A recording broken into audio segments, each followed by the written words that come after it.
नमस्कार दोस्तों। आज हम बात करेंगे कि हाल ही में जो आईसीएमआर ने गाइडलाइन जारी की है प्लाज्मा थेरेपी को लेकर।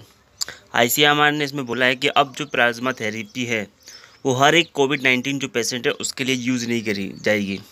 सिर्फ उन्हीं कोविड-19 पेशेंट के लिए यूज़ करी जाएगी जो उन्होंने अलाउ किया है। और किन लोगों को उन्होंने अलाउ किया उसके बारे में बात करेंगे।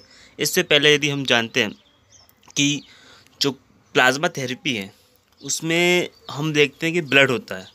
तो ब्लड में कौन कौन से कंपोनेंट होते हैं पहले उसके बारे में जानते हैं कि आखिर ब्लड में जो कितना क्वांटिटी जो होती है प्लाज्मा की वो कितनी होती है।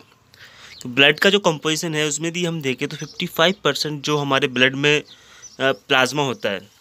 यदि हम पूरे ब्लड की बात करें उसमें सबसे बड़ा जो अमाउंट है वो किसका है, प्लाज्मा का। देन उसके बाद आता है आपका वाइट ब्लड सेल्स और प्लेटलेट्स, ये आप होती हैं आपकी 4% के आसपास। जो रेड ब्लड सेल्स होती हैं वो होती हैं आपकी 41%।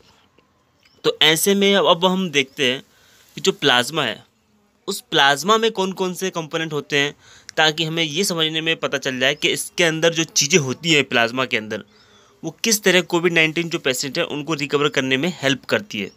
या फिर कोई ऐसी स्टडी है जो ये बताती हो कि प्लाज्मा थेरेपी से इस तरह की जो ट्रीटमेंट है या फिर इस तरह के जो पेशेंट है वो आसानी से ठीक हो सकते हैं।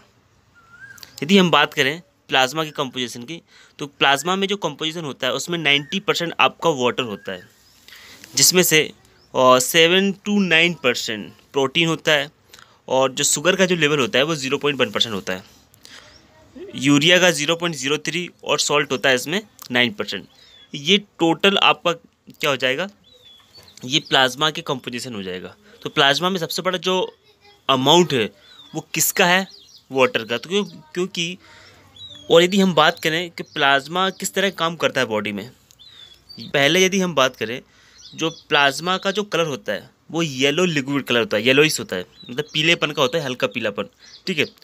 और इसका जो काम होता है बेसिकली वो काम होता है आपका ट्रांसपोर्टिंग का। ट्रांसपोर्टिंग किस तरह, यदि ब्लड को एक जगह से दूसरी जगह यदि हम ले जाते हैं तो उसके लिए हमें चाहिए प्लाज्मा। यदि प्लाज्मा की क्वांटिटी यदि घट जाती है ब्लड में तो ब्लड कैसा हो जाएगा, गाढ़ा। तो गाढ़ा हो जाएगा तो ऐसे में हार्ट अटैक आने का चांस ज़्यादा बढ़ जाते हैं। या फिर यदि प्लाज्मा की क्वांटिटी ज़्यादा हो जाए ब्लड में तो हार्ट अटैक आएगा, और कम हो जाए तो हार्ट अटैक आएगा। कैसे, क्योंकि यदि ज़्यादा प्लाज्मा होगा तो ब्लड का जो सर्कुलेशन होगा वो तेज होगा। यदि कम होगा तो क्या होगा, ब्लड के क्लॉट बनेंगे, तो क्लॉट बनेंगे तो वो कहीं भी फंस सकता है। तो इस कंडीशन में क्या होता है कि प्लाज्मा एक बहुत ही महत्वपूर्ण पार्ट है ब्लड का, जिसका मतलब स्थिर रहना बहुत ज़्यादा ज़रूरी है।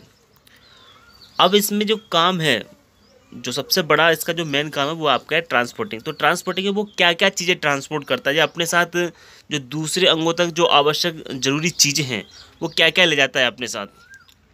तो इसमें जो सबसे बड़ी चीज़ें जैसे कि वाटर ले जाएगा, प्रोटीन ले जाएगा, सॉल्ट ले जाएगा, एंजाइम्स जो होते हैं हमारे बॉडी के एक जगह से दूसरी जगह तक ले जाने के लिए, वो सारी चीज़ें कौन ले जाएगा, आपका ये ट्रांसपोर्टिंग का काम कौन करेगा।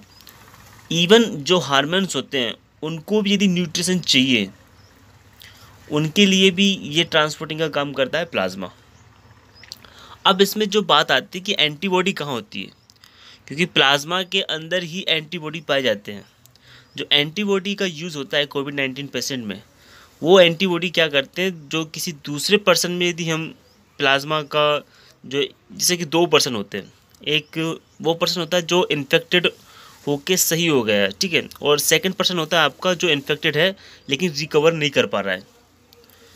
तो इसमें क्या होगा, जो रिकवर कर चुका है उसकी हमें प्लाज्मा की ज़रूरत पड़ती है, क्योंकि उसमें जो इम्यून सेल होते हैं, क्योंकि वो भी प्लाज्मा में के अंदर ही पाए जाते हैं जो इम्यून सेल होते हैं। तो हमें एक तो एंटीबॉडी चाहिए और एक चाहिए इम्यून सेल। तो ये दोनों चीज़ें किस में होती है, प्लाज्मा में। तो ये बाकी की सब चीज़ें निकाल के इन दोनों चीज़ों का यूज किया जाता है। फिर जो पेशेंट कोविड-19 से बीमार है इन दोनों चीज़ों की हमें ज़रूरत पड़ती है। किस किस की, एक तो इम्यून सेल की पड़ती है और एक पड़ती है हमें एंटीबॉडीज़ की। बाकी की सब चीज़ रिमूव कर दी जाती है प्लाज्मा से। अब यदि मैं आपसे बात करूं कि आईसीएमआर ने ये प्लाज्मा थेरेपी को क्यों स्टॉप किया है और क्या गाइडलाइन जारी की है।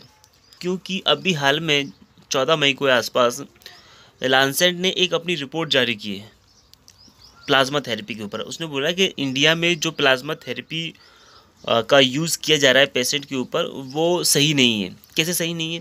क्योंकि उन्होंने बाकायदा एक रिसर्च में बोला है कि इससे कोई भी बेनिफिट नहीं हो रहा है, बजाय जबकि इसमें खतरा होता है किसका? जो व्यक्ति रिकवर कर गया है उसके बॉडी में यदि कुछ भी स्ट्रेन यदि रह जाते हैं कोरोना के, तो वो दूसरे की बॉडी में पहुंच जाएंगे, तो उससे हो सकता है कि जो वायरस है वो म्यूटेट कर जाए, तो वो उस व्यक्ति के लिए और भी खतरनाक साबित हो सकता है।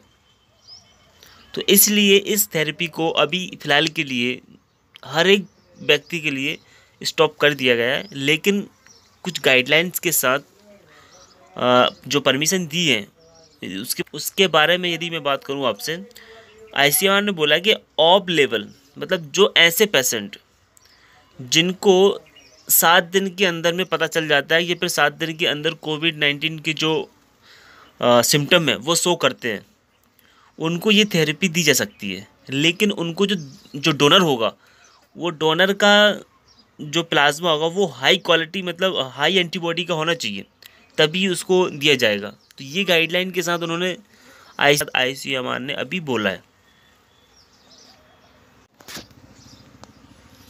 क्योंकि इंडिया में क्या हुआ, अभी जब बीच में बहुत ज़्यादा पेशेंट जब लगातार डेथ हो रही थी, तो उस समय जो प्लाज्मा लेने वाले और देने वाले या फिर सोशल मीडिया पे बहुत ज़्यादा सर्कुलेट हो रहे थे, तो इन चीज़ों को देखते हुए ताकि लोग इन चीज़ों को ऊपर ज़्यादा ट्रस्ट ना करें, इसलिए आईसीएमआर सामने आया है कि नहीं, इनसे कुछ नहीं होता। प्लाज्मा एक परमानेंट सोल्यूशन नहीं है कोविड-19 का। परमानेंट सोल्यूशन तो वैक्सीन ही होगा।